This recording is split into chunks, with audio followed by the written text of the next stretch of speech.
rentetan kejadian kali ini tuh benar-benar nunjukin bahwa skenario Allah itu memang yang paling baik. Nah, kejadiannya ini pas semifinal Piala AFF. Waktu itu kami geraknya agak siang, sekitar jam 12 karena ngerjain orderan orang kantor dulu. Nah, udah jalan, abis itu kami tarik tunai di ATM. Dan ternyata, dedeng, uangnya nggak bisa diambil, baik pakai kartu maupun dari handphone melalui mobile banking. Akhirnya kami balik lagi ke rumah untuk ngambil uang warung. Nah, pas kami sampai rumah, masuklah dia waktu zuhur. Jadinya kami gerak dari rumah setelah sholat zuhur, sekitar jam 1-an. Nah, lanjut terus di jalan, alhamdulillahnya nggak ada hambatan. Sampai di daerah Perbaungan itu udah masuk waktu asar. Nah, di sini dilema antara mau sholat dulu atau sholatnya nanti aja pas udah di Tanjung Morawa. Tapi akhirnya kami memutuskan untuk sholat di daerah Perbaungan karena takutnya pas di Tanjung Morawa di tempat pertukaran gelangnya itu lagi antri kan, rame, terus nggak sempet, udah kelewat waktu sholatnya. Tapi ternyata pas di tempat pertukaran gelangnya nggak ada antri sama sekali, nggak ada desak-desakan, semuanya berjalan dengan lancar. Nah, pas di parkiran Citraland itu aku ada denger salah satu orang ngomong gini ke kawannya, ih mulus sekali jalan kita ya, nggak ada antrian, ini gara-gara kau sholat tadi nih. Nah, ini sekitar 5:30 kami udah dapet tiketnya, terus mau pesan hotel, dan ternyata aku salah pesan hotel. Jadi yang harusnya sebelum maghrib kami udah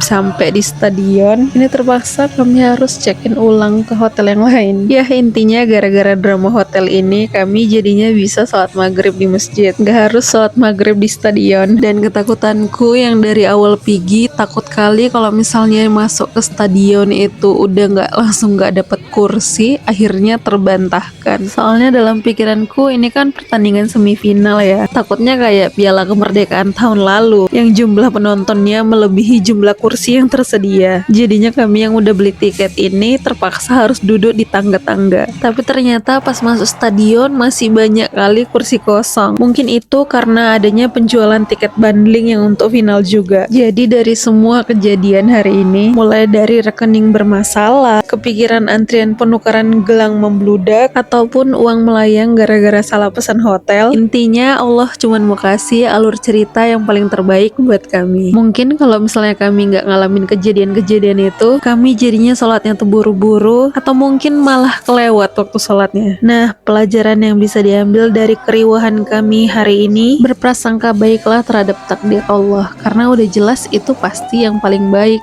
bukan rencana kita.